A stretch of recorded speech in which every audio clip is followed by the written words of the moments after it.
Shila Gurudev ki jai, Shriman Mahaprabhu ki jai, Shri Giriraj Maharaj ki jai, Shri Jagannath Baladev Subhadri ki jai, Shri Harinam Sankirtan ki jai, Gaur Bhakta Vrinda ki jai, Gaur Preman ki. So, good morning to all of you, and welcome. We are meeting again for Q&A, for questions and answers. So you are invited to present any question you may have. Also, the devotees who are connected online are similarly invited in that connection. So are there any questions? Sevani the first. He had one from yesterday. So the question is regarding, so in Krishna-lila there is Sambandha-rup and Kama-rup devotees. And in Gaura-lila they express different moods, it seems. Like Kama-rup devotees seem to be more expressing this extreme type of humility.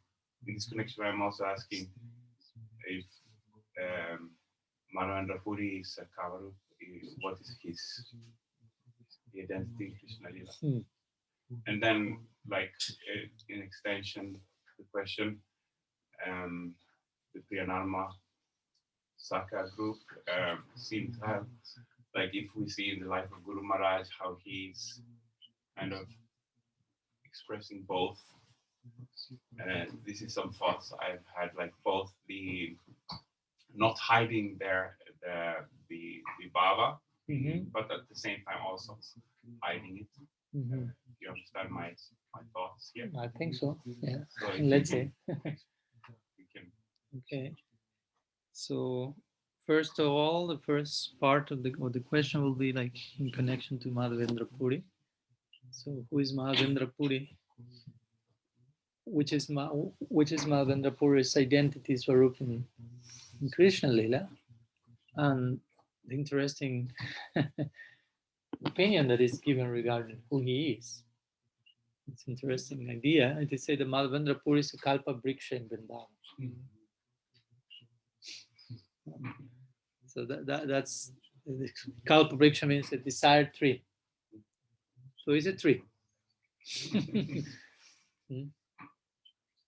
So of course someone may say only a tree. Of course that's not the idea we should get at to. Is it a tree? And also of course there is some interesting parallel. Sometimes he's compared like with this original, if you will, to call him kalpa vriksha or desired tree or vine from which what Mahaprabhu came to taste and eventually distribute originated in Madhavendra Puri. But that's the main description that he's given to him. Of course, it's intriguing because generally you hear he is such gopi, such manjari, such human being in the lila, if you will, in Krishna lila. But Madhavendra Puri is described as a tree, as a kalpa vriksha. So I really appreciated that idea because, of course, nothing is in one sense less or more there. No, someone like Madhavendra Puri, I mean, one tree from Vrindavan can, if you will, create such contribution in the whole world or something. Like Guru Maharaj sometimes will say, okay, Rupa Manjari, Lavanga Manjari, all these so-called apparently uncivilized village girls, they come to this world and they flood the whole planet with knowledge and so many qualities, even though it seems she's just one little girl there in the village. But which power does only one of such girls here? No? So similar, we can extend the same notion. One tree from there, one comes here. I mean, the tree is not a tree. That's the point. And because the tree comes here as a person, so the idea is everything there is ultimately personified, love personified. Not only a person, but a personification of divine love. So that's first in connection to who Madhavendra Puri is. This interesting work by Srila Raghunath Das Goswami, the Vraja-lila Stava. Then there the author, Raghunath Das Goswami, he praises every single entity in Braj. He's not praising only, I don't know, the gopis, the manjaris, the highest ones or something, but every single devotee in human form and in any other form. The plants, vines, and this animal, and that tree, and that speck of dust, and all of them, with the hope of the grace of each one of them, I may get the darshan of my Ishtadev, Sri Radha Madhava. So that's the nature of Vaikuntha in general. What to speak of Mahavaikuntha Golok Vrindavan. Chaitanya Charitamrita says Vaikuntira Pritipyadi Sakal Chinmaya, which means from Vaikuntha upwards, even the land is Chinmaya, is transcendental substance, fully conscious, Krishna conscious. The earth, the land, the speck of dust. So everyone there is. So I know it's not easy to grasp in this area, but this is what we are instructed to. We have to conceive by grace, of course, by sadhana and the grace that comes from that, how in the higher realms everything is made of emotions, basically. That's why also Srila Raghunath Das Goswami, when he's describing, for example, Sri Radha's body and Sri Radha's ornaments, all of them he describes in terms of bhava. All of them represents a particular emotion. Even the earrings and the bangles and the ankle bells and the braid and the part of the hair and the sima, everything is personified bhava. So at least in theory, we should learn to appreciate that realm. This idea once came to me. Again, it's not mine. Came to me, but I think it's a very interesting one, which is that one way of describing sadhana bhakti, because of course we can say sadhana bhakti, kriti sadhya bhavet sadhya, give the official definition, and it's more than okay. Also, in this connection, sadhana bhakti could be described as a theoretical appreciation of bhava bhakti. I mean, you are not yet there, but you're training your mind, your intellect, your heart, everything to appreciate that realm made of emotions. You are not there, but you start to conceive there is such a place. There is a realm where everything is an emotion. You develop some faith in that, and gradually that theoretical appreciation and conception allows you to properly address that domain, and of course eventually enter it and become a member there. So I would say that's an important facet now. Yeah, you have the word actually. An important part of sadhana bhakti is theoretical appreciation of bhava bhakti. Bhava bhakti means not only what's bhava bhakti, but like definition, bhava bhakti is this. But the world of bhava bhakti, the inhabitants of made of bhava, and the goal to attain is bhava and prem. So that on one side regarding Madhavendra Puri being a tree, which of course, again, at the same time shows he's a very particular paradigmatic figure. In one sense, he's not to be followed in the sense of I will also want to be a tree, because generally that's not the option in the sampradaya will available. Then you start to speak about those in Manjari Bhava or Madhurya Rasa, and those in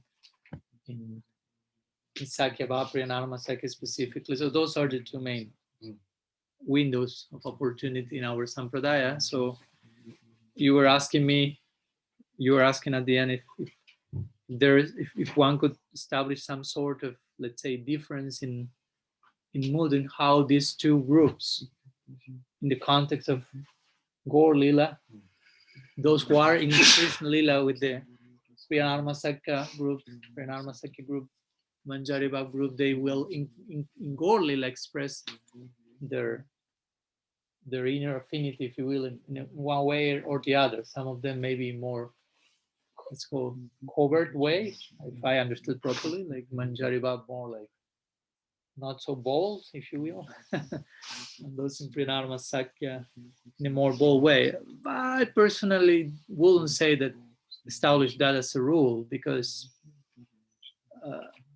mean, there are so many examples one could give to the contrary of that. No, I don't know. You can speak about, I don't know, Krishna Das Babaji Maharaj, disciple of Prabhupada Bhaktisiddhanta. He was a Priyanarma Saka, and he is. And he expressed that affinity, but in confidence to Srila Sridhar Maharaj. And that's basically how we know that he had that affinity. He was not like overtly extolling, I have that affinity. So we could give one example again of a Priyanarma Saka that is not so bold in his claiming about his affinity in his Sadhaka-deha. We could say, yes, our Guru Maharaj, he may be a little bit more clear, but also at the same time, of course, in such a way that one is not making a cheap thing of that, because that's the caution given in our tradition. I mean, do not make these highest topics just a matter of cheap talk. And we could say, well, Prabhupada also on some level he showed his affinity, of course, for many. It's not like that, but I mean the evidence is there. That has been compiled also. so we have scientific facts to prove that that's like that. But again, of course, I understand that one could like conjecture. You say conjecture? Okay, the Sakas has this particular generally boldness in their Vishramba mood, and they will in the Sadhaka-deha express. But again, at the same time, there are individuals. No? So it's not that every Saka is like made with the same. How do you say in English when you make something with one form? Mold. Mold. Okay, closer that to what I thought. In Spanish, it's molde, so mold. So there's still individuality, and there may be some Sakas who will be more bold than others, and the same thing goes for Manjari Bhava, Upasakas, those who worship in that mode. Some of them may overtly show that affinity on one level or another, not at all. I mean, of course, when you have certain affinity, and you have certain affinity, really, it's not just like, okay, I think I like that, or okay, everyone likes that, so I like that, or I heard this is the highest thing, I want that. That's not necessarily you have an affinity, because at the same time you have affinity for, I don't know, French fries and all this stuff. I mean, which type of affinity is that? So we should also put the yardstick, as Prabhupada Bhaktisiddhanta say, yeah, Raganuga Bhakti is thread on the strength of lobha or greed, but that greed is to be measured according to how much greed you still have for other things apart from that. If you still have greed for so many things in this world, I mean, how much do you have greed for in Raga Bhajan? I mean, so that's a good way of being realistic about that, because you could claim, oh yes, I'm a Raga Bhakta and I want this and I have the qualification. Adhikar is greed. Yeah, but the Adhikar is just greed. It doesn't mean that it's like a joke. It's easy, it's cheap. That's why we spoke the other day about mercy. We may misunderstand mercy and think, oh, mercy, yeah. I mean, it's for free and it's undeserved, so I can just ask and it's there. No, it's not so easy. It's a higher price to pay than justice, as we spoke the other day. You remember, first day, I think. Because you have to have the humility to deal with the fact that you are receiving something that you will never deserve. Never. So you have to be humble in order to deal with that reality and not collapse. So similarly with this idea, Raga Bhakti, my point was, if you have real affinity, real lobha, on some level, I mean, there are levels of real lobha, but if you have some considerable level of real lobha, even though the person is quite like sober and is not bold in her expression of inner mood, that will eventually overflow the person, even though the person is as much as possible trying to hide that. And there have been many cases like that they're really, like Prabhupada Bhaktisiddhanta and so on, that they really struggled to not make a cheap presentation of this highest idea. Like Srila Sridhar Maharaj say, whenever some tear will come to him, ecstatic tear, and that was quite often, Srila Sridhar Maharaj say, I will appreciate, I will look at my Guru Maharaj and realize he was making such a big effort not to let that tear come out. And he was with all his effort make the tear go inside again. With the intention of not making a cheap show. I'm crying for Krishna. Because at that time there was so much of that. Like people crying, and you can learn to cry. You can go to a drama school and just shed tears, or you can be just too emotional and sentimental and just cry for anything. And in the name of Krishna, this was being presented in the name of the higher thing. So Prabhupada Bhaktisiddhanta, among others, wanted to secure the integrity of the ideal, not making it cheap. So even though inside, in his inner quarters, inner chambers, he was like burning with greed and spiritual emotion, but on the outside, he was like a perfectly sober, serious sannyasi. Like trying to make this point. But even though in those cases, eventually, everyone knew which was his affinity. And of course, he mentioned that in one private letter to one disciple once. But at the same time, everyone kind of felt that his affinity. Srila Sri Maharaj was someone similar. He kind of didn't want to make a cheap show of all the things. Every time, for example, he will mention the name of Sri Radha, or someone will mention that. You can see the videos. It's very nice. Maybe someone asks him a question and he's hearing the question, and they would say, so Guru Maharaj, I wanted to ask you something, and this and this topic in relation to Sri Radha. And when he says, when I hear Sri Radha, he's telling, or he himself, Sri Radha, like showing his allegiance and also respect, of course, but yeah, at some points he had said, yes, I have this affinity. In general, no? He had never entered into the details of this is my name, my service, and like some others made, like Bhaktivinoda Thakur, for example.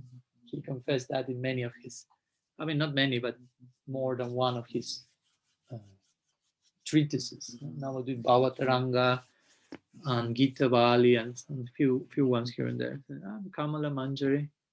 This is my service. But there's a way to do that properly also. Of course, at the same time, Srila Narottam Das Thakur says this idea like, how to say? Sorry? To keep your budget. Yeah, Bengali. Nakahivo Jata Jata, the first part. It disappeared, getting old. What to do? Apana Bhajanak, Apan Bhajana Katana Kaivo Jata Tata. So you have to hide your bhajan. You have to hide the results of your bhajan. Do not make a cheap show of that, basically. Do not be like here and there, like, I am this, I have this insight. Today Krishna showed me this. No, that's not for public, for the masses, for public consumption. Sanatana Goswami says something similar. I'm quoting one verse from the Tantra in his Hari Bhakti Vilas. Gopayet Guru Radmana Gopayet Ichsatevatam Gopayet Chaniyamantram Gopayet Nijamalikam. Hide your Guru, hide your Istadev, hide your mantra, hide your Malika. Hide everything. You have to understand this not in a literal way. That Gurudev comes and Gurudev, please enter this room, and you lock him up. Sorry, I'm following Srila Sanatana Goswami. Or you will close the altar and never open because you have to hide your deity. What does it mean, hide? It means do not make a cheap show of this. Like try to do that in a sober way. Try to take them to the innermost chamber of your heart, and from there perform your chanting, your worship, and do not just like be trying to impress others and to over glorify, for example, your guru. You can over glorify your guru. In one sense, you can never glorify your guru enough. In one side. On another side, you can over glorify. You follow my point? Mm-hmm. For example, you can properly glorify your guru, and the more, as properly as you do that, the more you will feel it's never enough. That's the result of proper praise, proper kirtan. No?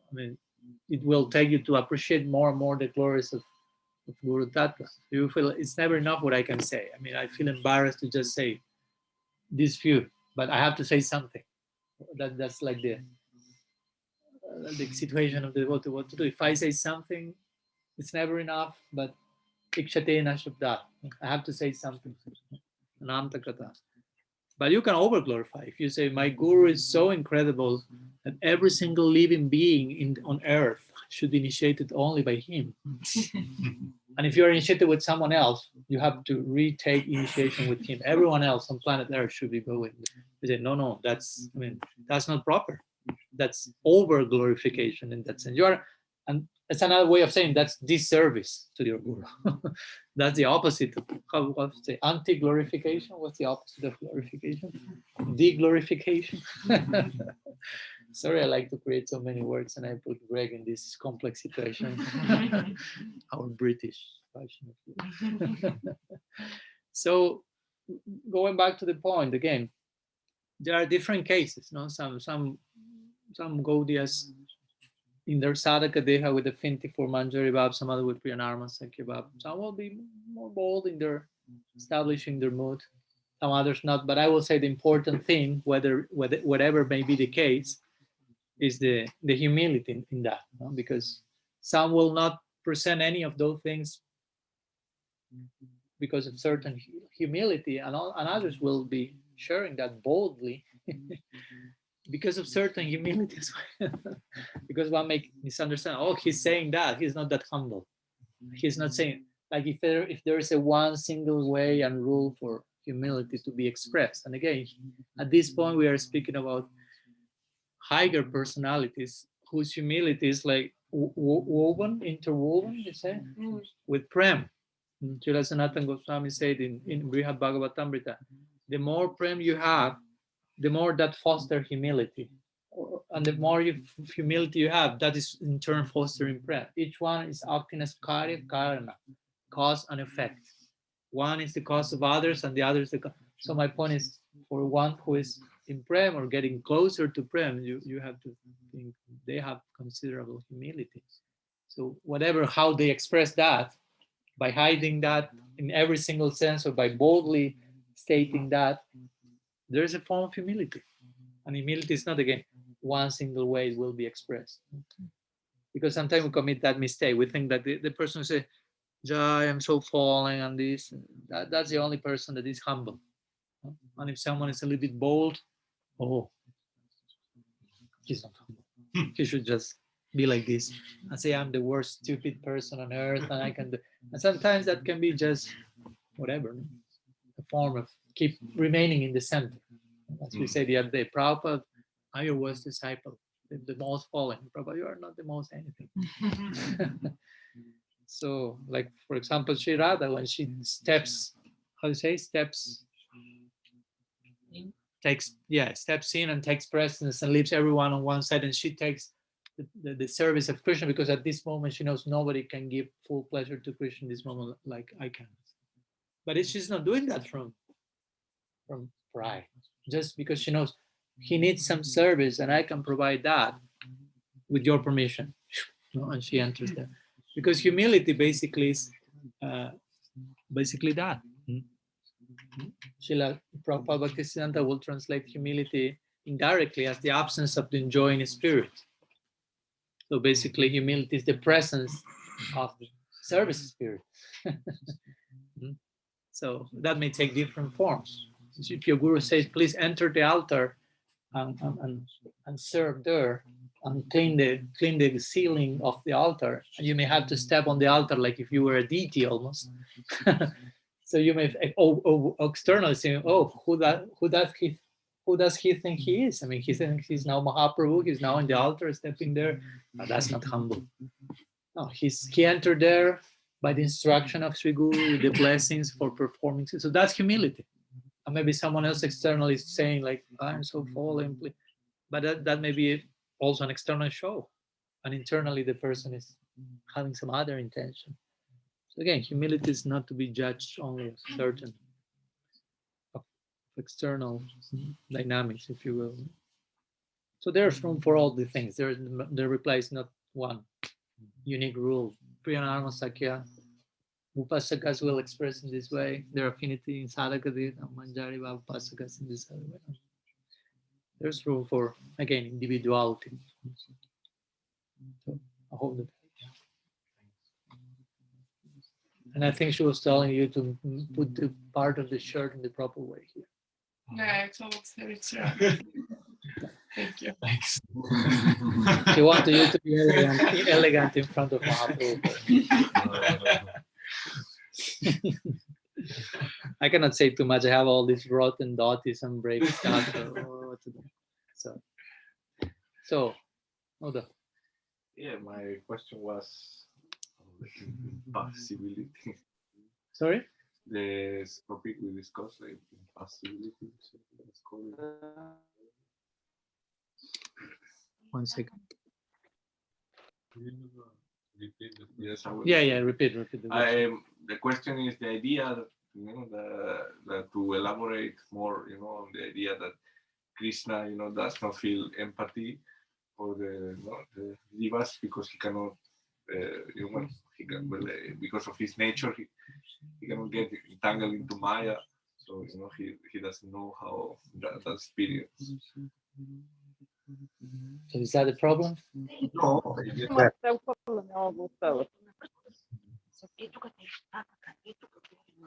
Okay. Yeah, it's an important point. Thank you for asking the question. So, do you follow the question? No. Yes. Sorry. Yeah, I will elaborate, no problem. So, there is one concept called impassibility. No, not impossibility, but impassibility, which is one aspect of God's attributes. Mostly, of course, in Western thought, this is mentioned. God is impassible, which means what's one aspect of his being invulnerable. You say invulnerable, which impassible means he doesn't experience any emotion like those we experience on the material platform. He's not affected by mundane emotionality. Of course, that's generally said in Western tradition, where the idea of how to say supramundane emotionality is not so present. But our tradition will say, okay, he's not affected by mundane emotionality, but he's really affected by supramundane emotionality, trans emotionality, if you will. You follow me? Transcendent Svarupa Shakti, Bhakti Shakti. He's affected by that. But that Svarupa Shakti is his own inner being in his service. So there is not something, he's been affected by something separate from himself or something like this. So that said, again, going back to the idea, I say God is not affected by mundane emotionality. For example, he's not affected by illusion and greed and anger and Maya Shakti, by the three gunas, let's say, however you like to put it, by Rajas, Sattvas, all the things that we as Tatastha Shakti can be affected by. You follow now a little bit more? Yeah. Okay, so the question is, okay, so the point is how God can have empathy for us if he has never went through the experience we are going through as conditioned souls. We are conditioned souls, Bada Jivas. I mean, we are sadhakas, unfortunately now, so that's no longer a conditioned soul label, but still there is a degree of conditioning accompanying our journey yet. And we have been conditioned souls officially without being sadhakas.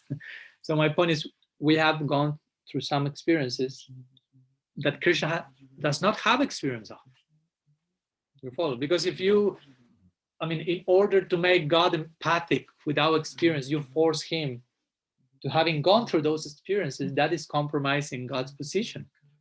Because God fell under illusion. How God can do that? It doesn't compute with the idea of God. How God is under the influence of Maya Shakti? No, he cannot. He's the master of Maya Shakti. The only way to transcend Maya Shakti is by taking shelter in he who is above Maya Shakti. Daivi yesya gunamayi mamamaya durateya. He says, Mam eva ye prapadyante mayamitam taranti. The only way to transcend the gunas is take shelter in me, says Krishna, because I'm beyond the gunas. You follow? I think but the point, then the question is, so he's not empathic with us, basically. because he doesn't know what we are experiencing. So how does it sound for you? What to do with that? I mean, because that can take. Sorry. They are devotees who. Yeah. We are going. He gave a trailer of the reply. Yeah. Thank you.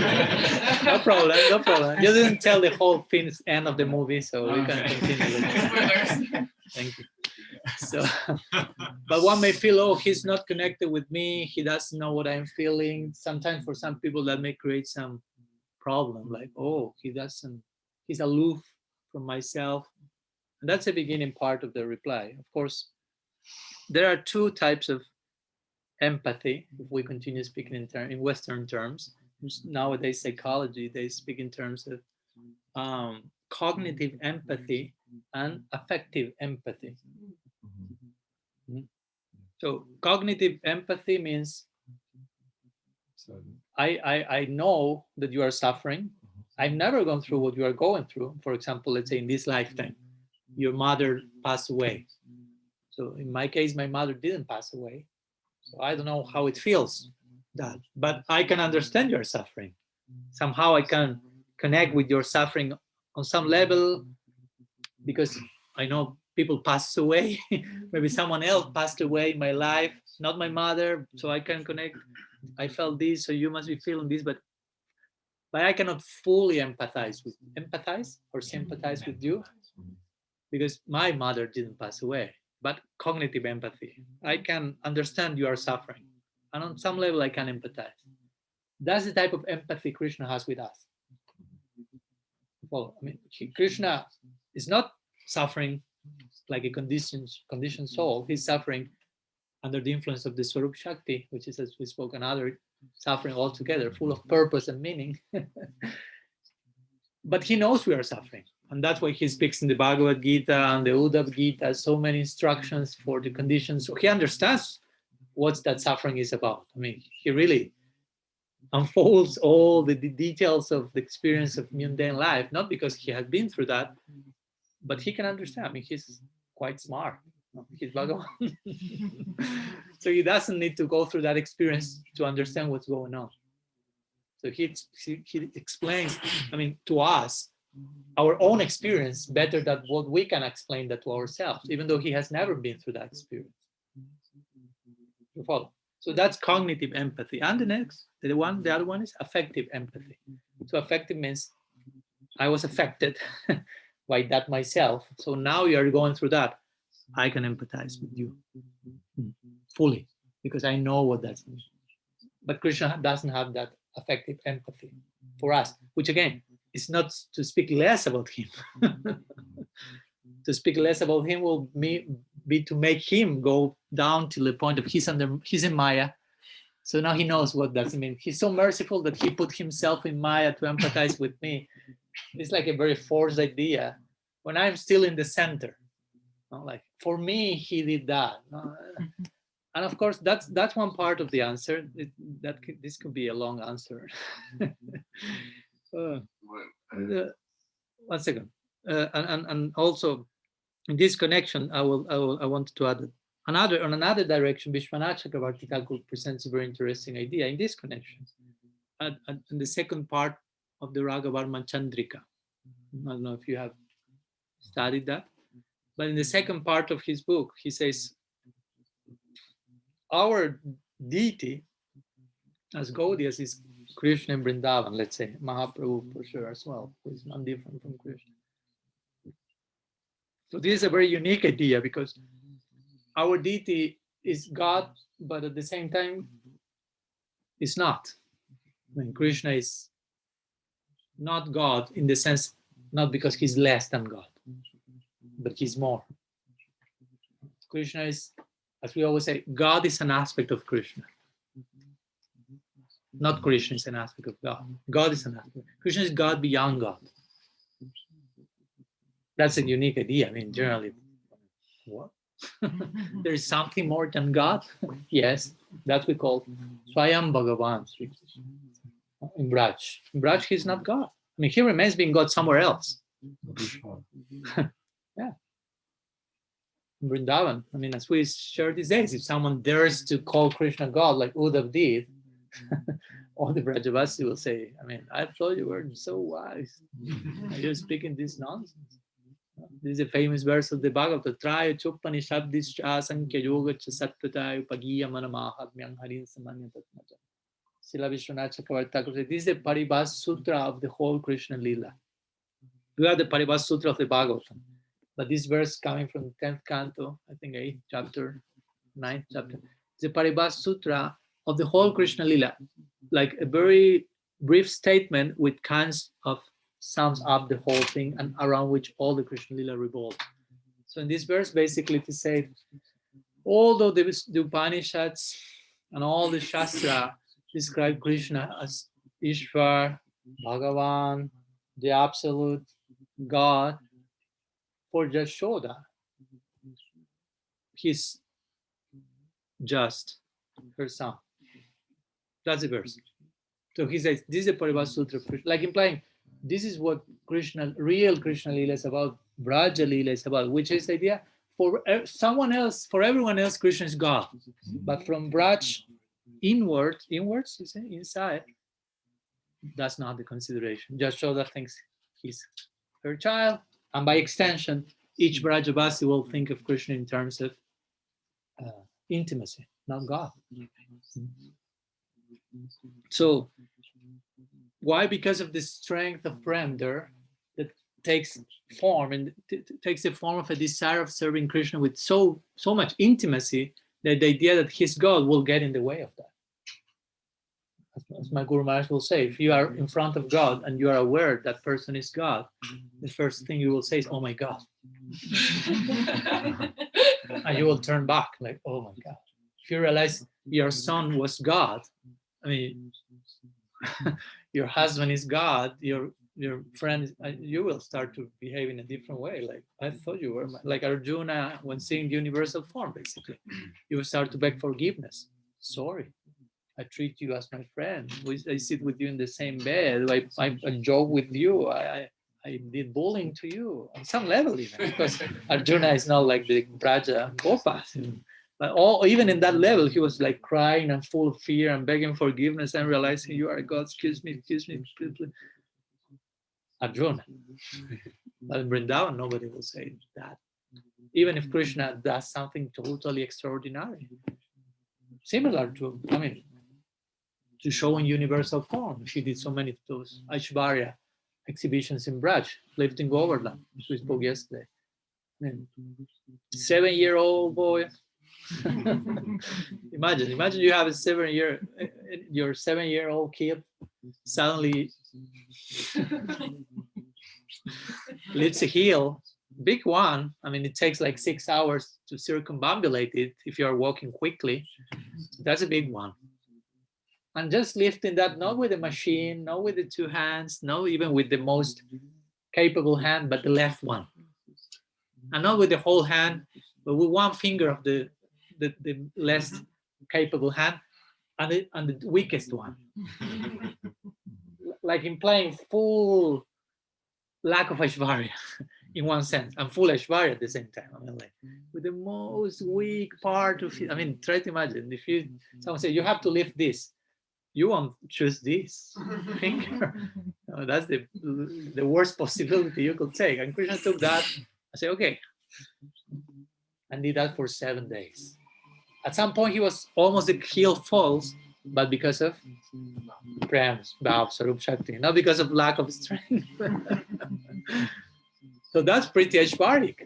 You see your child, your friend, your lover, whatever, this 7-year-old boy lifting a heel for a week without interruption, without falling asleep, without being hunger. You will start to think, who is he? Who are you? But interestingly, the Vrajavasis were not thinking that. We're just thinking what we shared yesterday. Oh, the heel is trembling for a minute. Now give me the heel to me. I have more strength than you.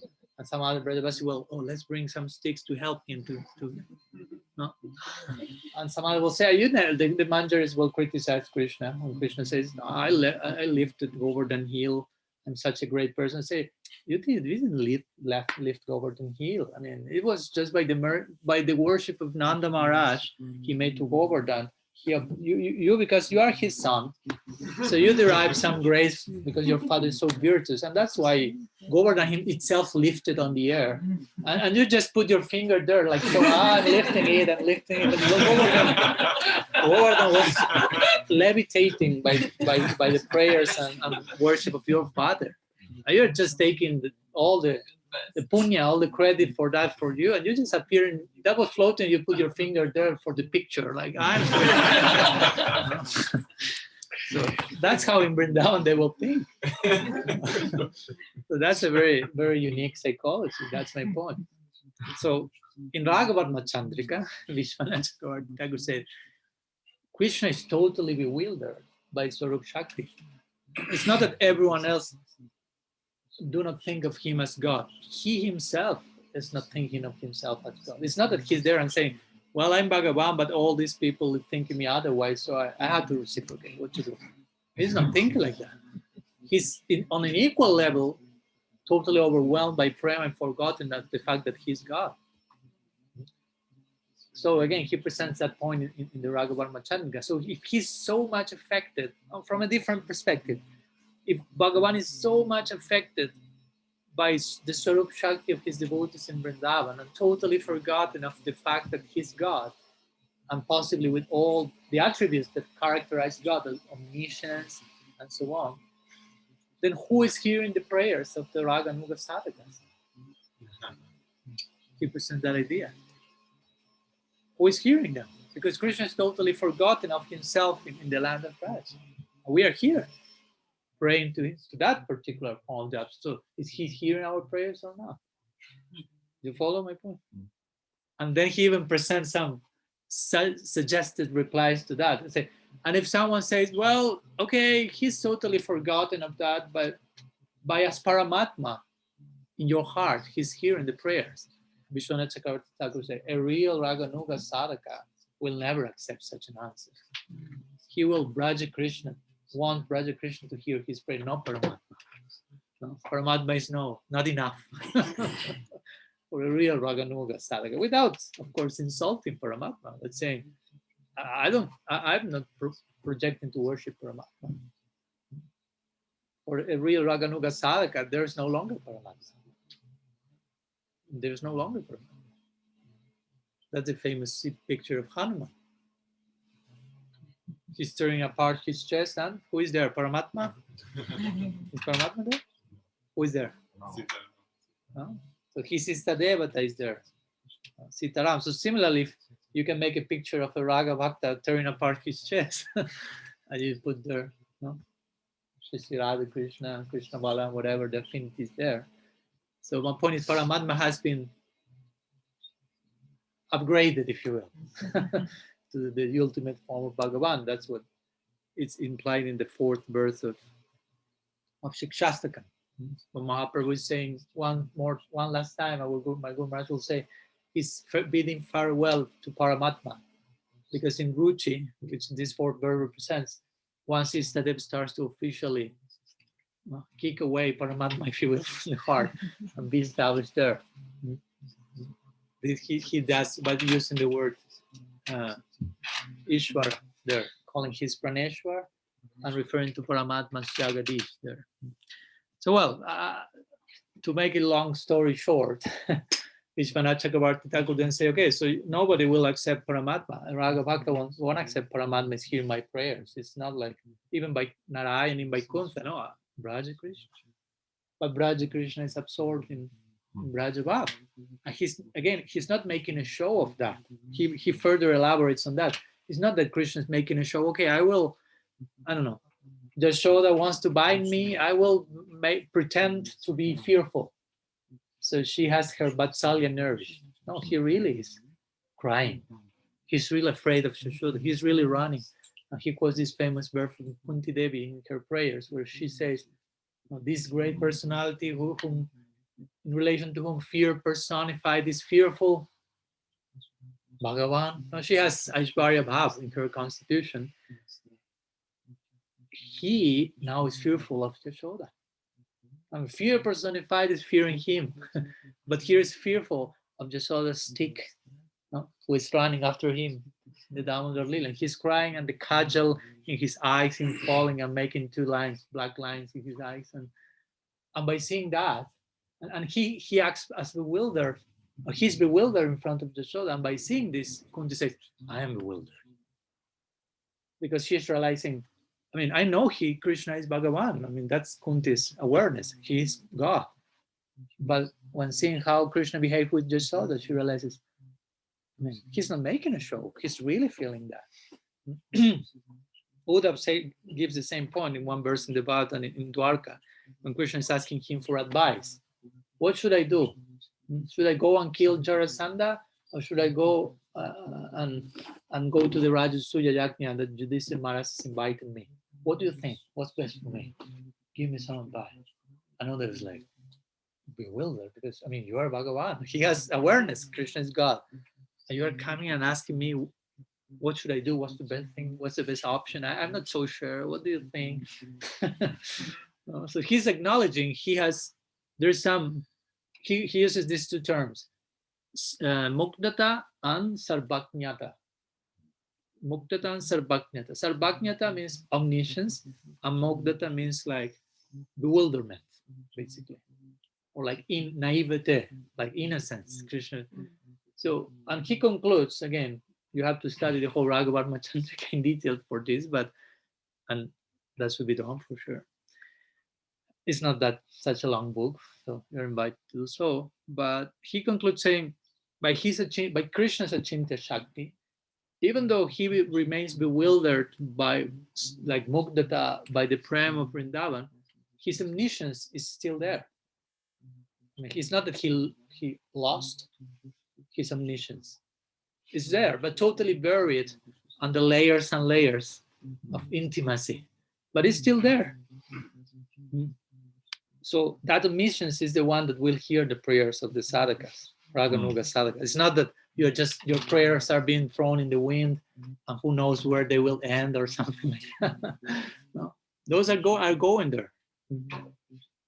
But how that plays out overtly in the Lila, it seems Krishna is totally in his own world. But the more, of course, there are degrees of that as well. How much Krishna will hear those prayers? Well, the more you have a particular level of longing and saranagati and connection, that will impact him in his Lila. And by extension, we could add, my Guru Maharaj will add this. On the other side, we have Mahaprabhu, who is Krishna himself, in the mood of a devotee, and exhibiting a unique, special type of compassion and omniscience. So our prayers to him will be especially heard also by him in that connection. So that's also another possibility that is important also for us, to include Mahaprabhu in the equation and gradually get this important insight that Mahaprabhu and Krishna are non-different. It's not so easy to understand that. We may say that, yeah, Krishna is Mahaprabhu, but to really, in your inner worship, to realize that fact, that's a high insight. So that will be the idea. I mean, it's not that Krishna has forgotten us, he's totally, but the more we put ourselves under the shelter of the Svarupa Shakti, of course, the more we are getting closer. But if you remain outside of the how do you say, of the orbit of the Svarupa Shakti, totally, 100%, which means you are not a devotee, basically, in that case, Krishna has nothing to do there. For that, you have Paramatma. In Paramatma, generally, the idea that most people have of God, that corresponds with who Paramatma is. Because most people think God has to do mostly with this world. He's the creator of this world, the maintainer, the cosmic administrator, and it's connected with us here, with the souls, and even with the like the Bada Jivas. But that has nothing to do with Bhagavan. So to say that Bhagavan doesn't go out of the orbit of his Svarupa Shakti, he doesn't have experience outside of that. So Paramatma is the aspect of divinity. This is explained in really detail by Jiva Goswami in his Paramatma Sandarbha. he said actually Paramatma is God. Bhagavan is something else. And Swayam Bhagavan is something else. Much more. So again, these are topics that we have to understand in time, because we may have come with some Christian DNA and some more like generic, simplistic idea of, okay, this is God, I'm here, he's hearing my prayers and he's giving what I want, and thank you, God. And everything is centered around me, mostly. Me here in this world, and God is subservient to all that stuff. But for us, that has to do with the secondary aspect of divinity called Paramatma. Swayam Bhagavan is thrown in his own lila, fully immersed there, only under this influence of the Svarupa Shakti. He only descends for that. Jiva Goswami makes also that point very nicely in his Sandarbhas, that when Bhagavan Krishna, for example, he comes to this world, the main reason he comes to this world is for his devotees, for his Svarupa Shakti. Because again, he doesn't act outside of that orbit. And it's not that he lacks compassion. Again, he doesn't have experience of Maya Shakti. He knows that experience in a cognitive way. He makes the arrangement for the devotees to be in this world and represent his Kripa Shakti agency. All this also is nicely explained by Vishwanath Chakravarti Thakur in the beginning of his Madhurya Kadambini. Like God, actually the mercy of Krishna is delivered to us here by the devotees. Because the devotees, are devotees, but have not been devotees before, if you will. So they know, they can have affective empathy for us. They know what the condition soul is going through. So they can fully empathize with our plight, and therefore they can deliver that mercy in a really comprehensive way. Krishna doesn't have experience of that. So since he knows that, he has made that arrangement from beginningless time. So he's not lacking, that's the point. He's not failing in something. If he doesn't have the experience of something, he makes the arrangement for someone who had that experience, may help us in a more comprehensive way even. But he himself does the most he can by having cognitive empathy and describing our condition in texts like the Gita and so on, and making all these arrangements. But it's important to understand this idea. Bhagavan, what to speak Swayam Bhagavan, Sri Vraja Krishna, he only moves in the orbit of his Svarupa Shakti. So when he comes to this world, he's only coming for his devotees, for his Nitya-siddhas descending here with him, for his sadhakas who are advanced sadhakas struggling, attaining him. And that's why it says, but what happens when he kills some demons? A demon is not a devotee. So Krishna is entering in touch with something else than his Svarupa Shakti? The Charya said, no, when that happens, that's not Krishna killing the demon. That's his Vishnu portion. The Vishnu portion in him, the Paramatma in him, which somehow enters in some connection with Maya Shakti and the Tatastha Jivas. That portion is entering in touch with that situation. But Vraja Krishna has nothing to do with killing demons and all that stuff. Even with establishing Dharma in the world. That's not the function of Krishna. The function of Krishna is Lila. And again, I know this is a complex idea. We have to, it's a very simple idea, but reaching there properly, that may take some time. Krishna is not in touch with Maya Shakti. Krishna is not in touch with Tatastha Shakti. Krishna is in touch with Tatastha Shakti as much as Tatastha Shakti is in touch with Svarupa Shakti. And that's our case and hope. We are Tatastha Jivas, and the more we come under the shelter of the Bhakti Shakti, Svarupa Shakti, Krishna will be aware of that, will be connected with that. He has nothing to do outside of that orbit. Mahatmanas Mam Pratam Devim Prakriti Mashrita. I don't know if that helps. Yes. I had two follow-up questions, but one of them you already answered. Okay. And the other will be, if the Nitya-siddhas will have the same issue then as Krishna. Last part, sorry. If the Nitya-siddhas then will be the the same as Krishna in that sense, you know, that they have never experienced, so they can only have cognitive empathy. The devotees are Nitya-siddha. Yeah, for sure. That's the same principle.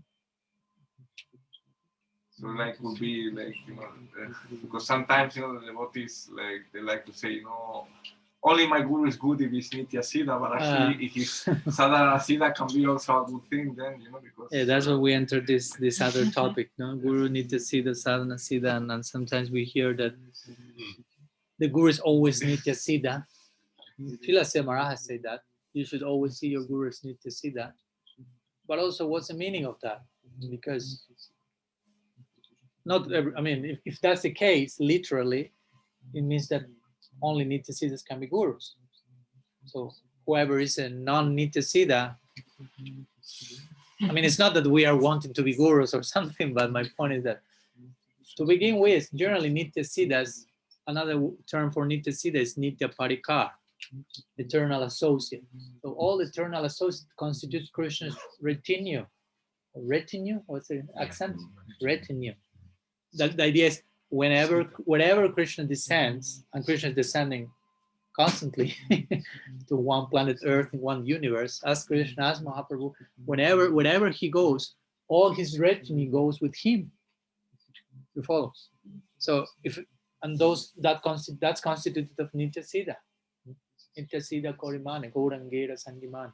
So the point is, if every guru on earth now is a Nitya-siddha, what are they doing here? And they are not like as a retinue with Bhagavan, as Nitya-siddhas are always. To begin with. And second, I mean, it is a fact that gurus can not necessarily be Nitya-siddha, because Srila Maharaj interestingly said, you should see your guru as Nitya-siddha. That's different of saying your guru is Nitya-siddha. And then he said, a Madhyam Bhakta can be a guru. So how can you make those two things fit? I mean, if a guru is a Madhyam Bhakta, it means he's not an Uttam Bhakta, therefore he's not Nitya-siddha. But he's saying, but you should see your guru as Nitya-siddha. So one should learn to harmonize the thing and not just cherry pick the statement that I like the most. Oh, he's Nitya-siddha, but he's also this. And see the detail. Basically? And see the detail, because see as is not the same as he is. Yeah, exactly. So the point is, the guru is the individual guru, calls us Vyasti, the individual representative of the agency of Guru Tattva. He may be or she may be Madhyam Bhakta, let's say. But he or she is representing the Nitya-siddha agency, if you will. Guru Tattva as a samasti, as a conglomerate, as a principle, is Nitya-siddha, eternally perfect. Krishna himself is the beginning of all it. So they are representing this eternally perfect divine knowledge, even though the agent may be on certain platform. If the agent is really sincere and surrender, even if he or she is not in the highest platform, this Nitya-siddha agency will express through him or her. That's possible. I mean, a guru may be a Madhyam Bhakta, but if that Madhyam Bhakta is properly situated, Uttam principles, if you will express through that person. Because he's a transparent medium, as Prabhupada would say, channeling, representing this agency. So in that sense, the guru is always Nitya-siddha. In the case that he's transparently representing Nitya-siddha agency. You follow the point? Yeah. But in personally, in case, not necessarily it's a Nitya-siddha. Most probably it's not a Nitya-siddha. Because of what I said, generally Nitya-siddhas are with Bhagavan in his lila, joining him, accompanying him. Probably the guru is not even a siddha yet. He may be an advanced sadhaka. If he's a Madhyam Bhakta, he's not a siddha, strictly speaking, technically speaking. Siddha means perfected being. Sadhaka means practitioner. And sadhaka, of course, you can be, there are levels of being a sadhaka. Till a sakti, you are a sadhaka. Then you are started to be termed with an, sorry, so many new terms, but what to do. Now, after a sakti comes bhava, generally you are called a bhavuka. And then comes prema, you are called a premika, or a prema bhakta, or a bhava bhakta. So sadhaka generally has to do with sadhana. You can see the connection of terms. Sadhana bhakti goes from Sraddha to Asakti. Then you are sadhaka. Bhava bhakti comes there, you are a bhavuka or a bhava bhakta. Prem comes there, you are a premika or a prem bhakta. So if a guru is a madhyam bhakta, it means he or she may be nishta, ruchi, still a sadhaka. So it's not a siddha. Siddha means perfected being. But again, it shouldn't be a problem. For some, it is a problem, even if it's a sadhana-siddha. What if I told you he's a sadhaka? Advanced one, sincere one, so there shouldn't be a problem. But for some, actually the main struggle, I will say, the unconscious prejudice in the background is, I want my guru to be the best, because I will be the best in that case. That's the real unconscious thing. I want the highest guru. Why? Are you ready to dealing with such a thing? I mean, which capacity do you have of dealing with such a thing? It may be too much. I was the topmost Paramahamsa Mahabhagavat present on earth. Sometimes devotees have this type of discourse. You should only take initiation from the highest, topmost available Vaishnava on earth, for nobody else. And of course, the in-between implication is, and my guru is that person, so therefore you have to go with him. So that's just the conclusion of that, and say, it doesn't work like that. It doesn't work. He may be the topmost Mahabhava, but doesn't mean that, again, everyone should go with him. It's the same idea that I said before.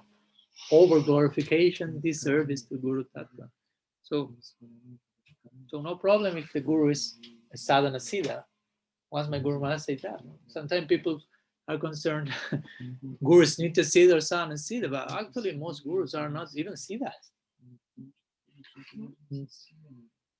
Or when he was speaking with, not criticizing, but just being objective and realistic. And when he went with Srila Bhakti Pramod Puri Maharaj, and he said, some people say that that my Guru Maharaj Srila Prabhupada, because some present the idea that he is in Sakya Rasa, they consider that that's a problem, basically, because he's not in Madhurya Rasa, which is considered the highest possible attainment, objectively speaking. So they feel, oh no, if Prabhupada will be in Sakya, that will be problematic, and not in this rasa and that rasa. And Guru Maharaj in that context added, most gurus are not in any rasa yet. so what to speak of being in one rasa? I mean, that's already glorious. And of course, Srila Puri Maharaj confirmed that, saying, I mean, if you think that if your guru is in Sakya rasa, if you think that's a problem, then yeah, that's a problem for you. You have a problem. You think, oh, my guru is in this. I mean, most gurus may not be in any rasa, may not be siddhas yet. Again, maybe madhyam bhaktas.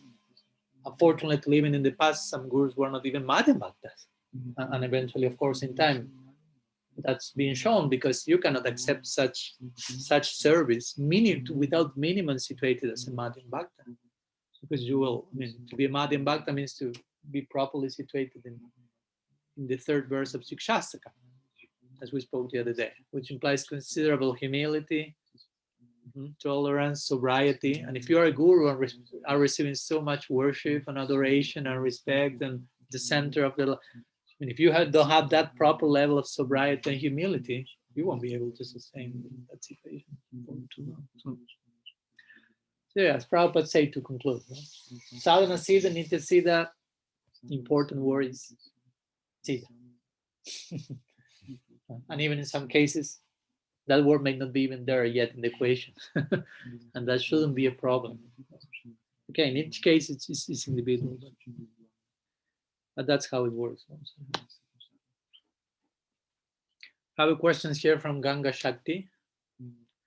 A technical and aesthetic question. Was it typical for young children to wear Kajjal back then? And if yes, why? You mentioned Kajjal in relation to the Damodar-lila. So what's Kajjal to begin with, right? Kajjal is like eyeliner, you say in English? Eyeliner. But a particular type of eyeliner that is worn in India But even from babies are wearing it, and not only women, but it's normal to see both men and women, adults, but starting from childhood. But this is like a very, I mean, originally back now I don't know nowadays which is the materials they are made of. I mean, for sure you may have the more natural version of it, but generally for sure you can buy the more Kali Yuga version in the market with who knows which chemicals. But original, this is like an, how to say, Ashes. unguent. It is from ashes they burn with different herbs. Yeah. And mix it with ghee. Okay, so that those are the components, as Bhakti Shakti said, if you didn't hear, ashes mixed with different herbs and ghee, which the point is a whole like medicinal, like very healthy for one side. Of course, it's aesthetically beautiful as well, but it has a like a medicinal purpose in it. So yeah, the question is, was it typical for young children to wear kajal back then? Yes. And then why? We have said that now, because of some. Of course, we can take more like interpretative meanings, and I don't know. You can say Sri Radha's kajal is black because it's Krishna and she only has Krishna in her eyes, and go to all this type of Brasic interpretations. But to be more pragmatic, and in the dynamics of the lila, which also the lila are full of all these ingredients, like I will put kajal on my baby Krishna, just show the whole thing, so he will have good side when he's an adult and he looks so beautiful. So with all these Vatsalya considerations in mind, it's like they also protect from subtle entities to enter. Yeah, I imagine there was some, and the lila is full of superstition as well. That's interesting. No, there's a lot of superstitional elements in the dynamics of the lila. So I'm not saying that's necessarily one of those, but you have those ingredients. So as part of this whole cultural setting in which the lila is presented, kajal is one of those ingredients that make for the whole Braja culture, basically. And you go to Vrindavan nowadays, and most of the Vrajavasi wear kajal. Not only the boys, and not only the babies, but the adults and so on, they wear kajal, and ladies as well. Yes, right. Question. Could you say that, does Krishna forget his omniscience in Vraja-lila? Does he forget himself? When you say he's Yashoda's son, is he forgetting that he's? Yeah, he's forgetting. Interesting. And he doesn't lose the quality. Yeah. And when, of course, I know it's not easy to conceive, because whenever we speak about the things, we cannot avoid thinking about that in terms of our own experience. But the point is that we are not God, so we don't have the same capacities to deal with awareness and forgetfulness and omniscience, what to speak. But yeah, what it is described as Krishna is forgetful of his omniscience, because he's fully absorbed in play, in the lila. In the words of my Guru Maharaj, he presents it very nicely. I really appreciate that point he made, which is really also like user-friendly for us to grasp this complex reality. He said, what do you do when you are boring? Bored, sorry. Oh, when you are boring also. What do you do when you are bored? He say, you play. He say, you play. No. So similarly, Krishna, God, he's God, right? He's God. So being God implies all this boring stuff, like all this omniscience, omnipresence, omnipotency, which we might think, oh, that will be so nice to have. I would like to be omniscient, and to know whatever every person is thinking at this moment. I mean, think for 5 seconds. Are you sure you want that? Maybe you have enough with what you are thinking at the moment. Imagine I know what is in everyone's mind simultaneously. So the point is that also it's boring, because there's nothing to know, because you already know everything. And if you are omnipresent, it means there's nowhere to go because you are already there. Try to imagine. You follow my point. So it's kind of boring. You follow. Nothing to do, nothing to know, nowhere to go. So what do you do when you are boring? Bored? You play. So similarly, God gets bored of being God, of all that implies being God. He's putting in this charming way. His omniscience, so he starts to play. That's what we call lila, divine playing. Bhagavan is only playing, and my Guru Maharaj will say, when he plays really hard. He gets so absorbed into the play that he forgets everything else, and that place becomes his reality, basically. Even though we call it play, for us that's the ultimate reality when we want to enter it. You may say, oh, he's in divine illusion, he's unaware of his God, whatever you like, but he remains there. Like when you were a child and you were playing and playing and playing, I mean, you forgot about everything else. Your mother has to come and say, come to take dinner. And you, like, what? No, thank you. And for you was, I could remain here for eternity. No, I do not care about any other thing, any other sense of identity, any other. I'm giving some parallel with our experience. It's not the same, but to give a glimpse of that, how much play has the potential of absorbing our whole, and it becomes its own reality. It's a reality of itself, because at that point you can start with good reason to judge. So what's reality actually?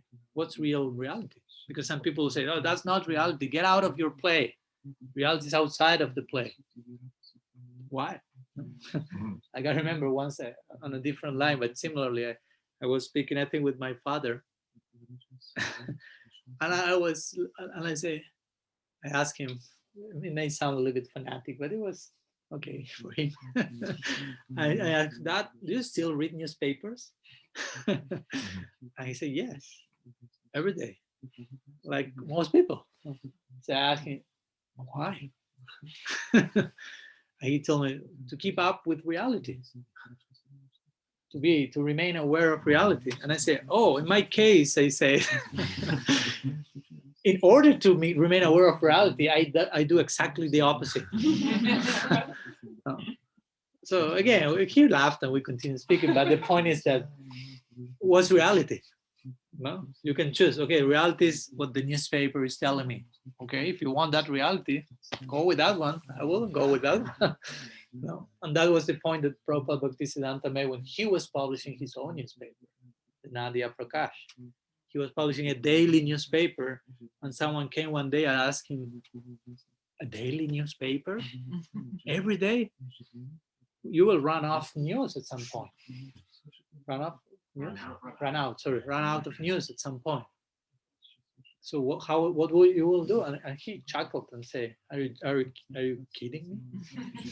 I mean, he was in Calcutta. We have in Calcutta, the main city at that time in India, like, I don't know, in the city there are 10 main newspapers, and these newspapers are published on a daily basis, year after year. So they're just sharing the news of what's the result, what's the jiva is doing while being sleeping under illusion. And so many news are coming from that.